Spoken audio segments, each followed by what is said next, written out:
Hey everybody, today's chapter is called I'm Humiliated and Angry. And today we continue our pass-through study here in the book of Job, where we're going to look at Job going from reflecting our last chapter we did on Thursday to now he's going to focus on his current misery.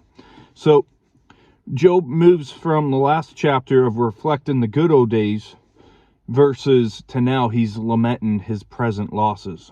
So Job chapter 30 verse 1 through 8 says, "But now they mock me, men younger than I, whose fathers I disdained to put with the dogs of my flock. Indeed, what profit is the strength of their hands to me? Their vigor has perished. They are gaunt from want and famine, fleeing late to the wilderness and desolate and waste, who pluck mallow from the bushes and broom tree roots for their food.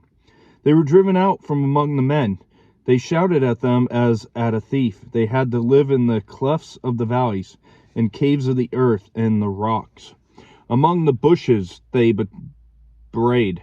Under the nestles they nestled. They were sons of fools, yes, sons of vile men. They were scourged from the land."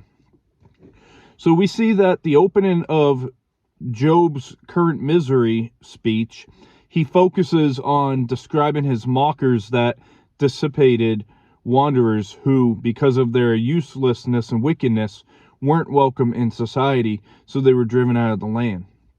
And these base men had made Job the object of their foul entertainment, as we'll see in the upcoming verses. So we see that these men that Job pretty much calls dogs, they ridiculed him and insulted him. And dogs is used across the Bible. And I know many that might watch this might be dog lovers, but in the Bible, dogs are typically looked at in a negative sense. And dogs are mentioned across the Bible as contempt, filthy, unprofitable, and accursed creatures, as stated in 2 Samuel 16:9 and 2 Kings 8:13. And we'll look at other examples in the New Testament when we close the New Testament in our wrap-up. Verse 9 through 15, it says, "And now I am their taunting song. Yes, I am their byword. They abhor me, they kept far from me. They do not hesitate to spit in my face, because he has loosed my bowstring and afflicted me. They have cast off restraint before me. At my right hand the rabble arises. They push my feet, and they rise against me with their ways of destruction. They break up my path. They promote my calamity. They have no helper. They come as broad breakers. Under the rainiest storm they roll along. Terrors are turned upon me. They pursue my honor as the wind, and my prosperity has passed like a cloud." So we see that Job was their object of jeering, whereas in former days he wouldn't hire their fathers to tend his animals like sheepdogs. And Job lamented the dishonor that he receives from these types of criminals. And in verse 11 it said, "Because he has loosed my bowstring and afflicted me, they have cast off restraint before me." So verse 11, he has loosed my cord. It's an analogy of a loosened bowstring, which is therefore incapable of being used effectively. And alternatively, the cord may be what once held up his tent. And Job felt no longer respected, and he did not feel safe in the situation to which God has brought him. And in verse 12, it says, "At my right hand the rabble arises. They push away my feet, and they rise against me with their ways of destruction." So some translations will say cast up. And it gives the image of an army conducting a siege. And in verse 14, "They come as broad breakers. Under the ruinous storm they roll along." So verse 14 is very vivid to me. And Job thought of himself as a city with a wide gaping breach in its walls. And the stones came crashing down, and amid the rubble of instruments of siege warfare roll through.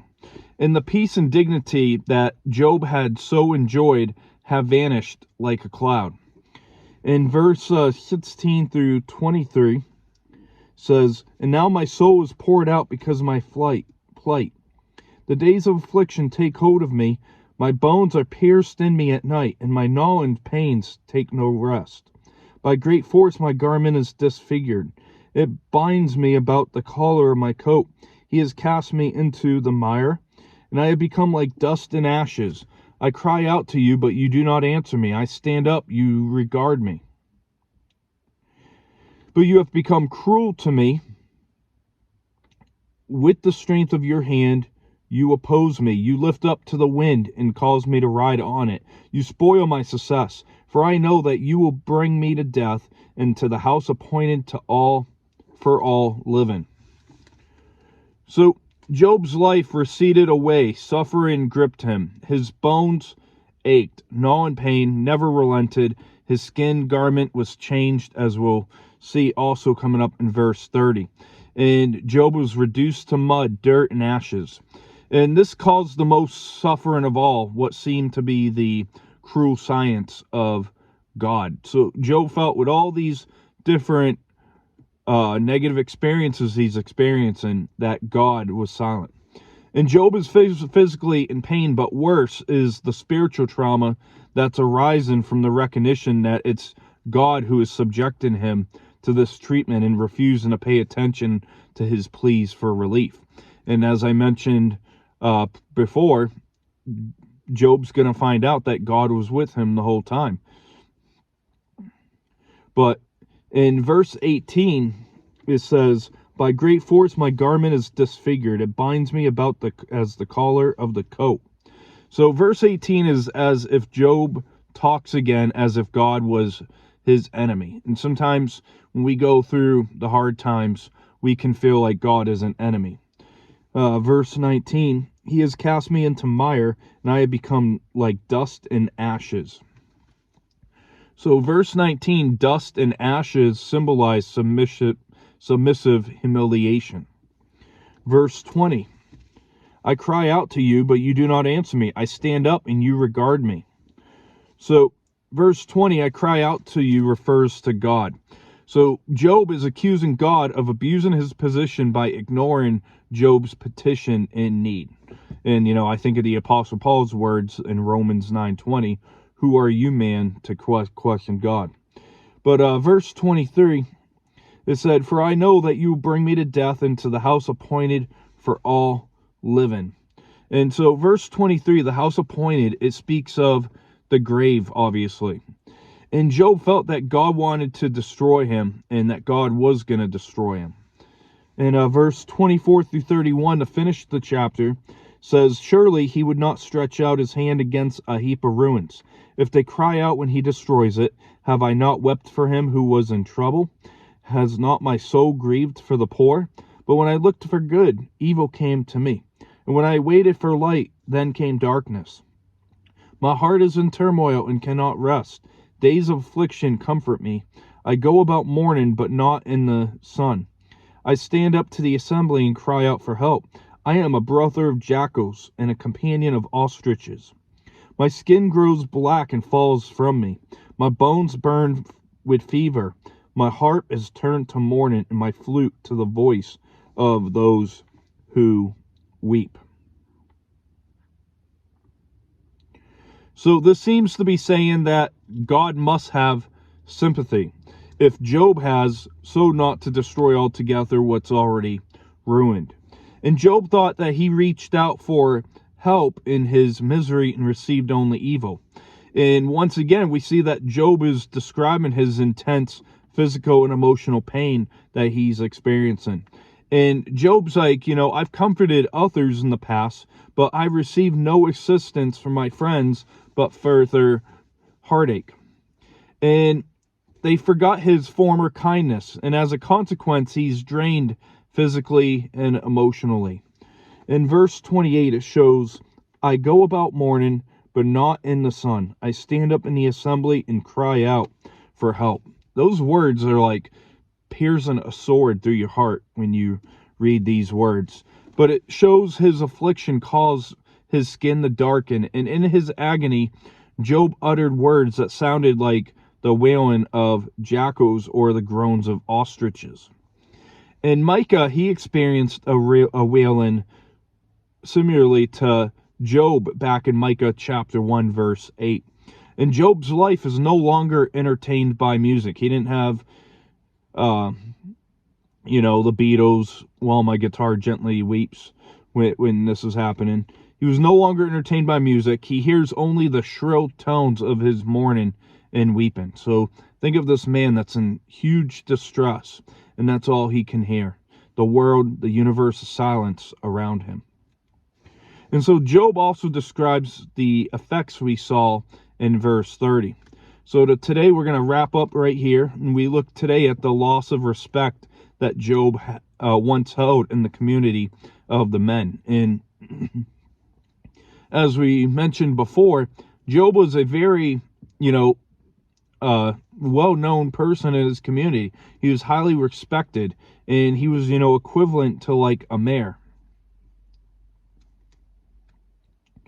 So we see a community lost respect for him, and they treat him with low character now, pretty much mocking him. And we see Job referred to them as dogs in a negative sense. And I want to look at in the New Testament where you find dogs used in a negative sense. So Philippians chapter 3 and verse 2 says, "Be aware of dogs, be aware of evil workers, be aware of the mutilation."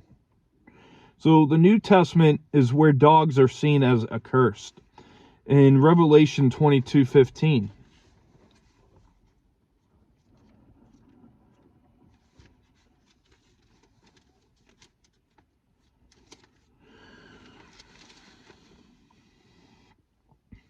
Revelation 22:15 says, "But outside are dogs and sorcerers and sexually immoral and murderers and idolaters and whoever loves and practices a lie." So we see dogs are used in the book of Revelation as derogatory there. And if it's a hard hearing for you, I'm with you. I am a dog person. I love German Shepherds and Huskies. I don't know why cats couldn't be used in the Bible in this point of view, or even goats. Analogy, why weren't goats or cats, that's one thing I disagree on. But verse 9 through 15 showed us the examples of the mocking that Job must have endured. In verse 16 through 23, it shows us the misery of the present pain. It draws us a picture of exactly how Job fails both spiritually and physically.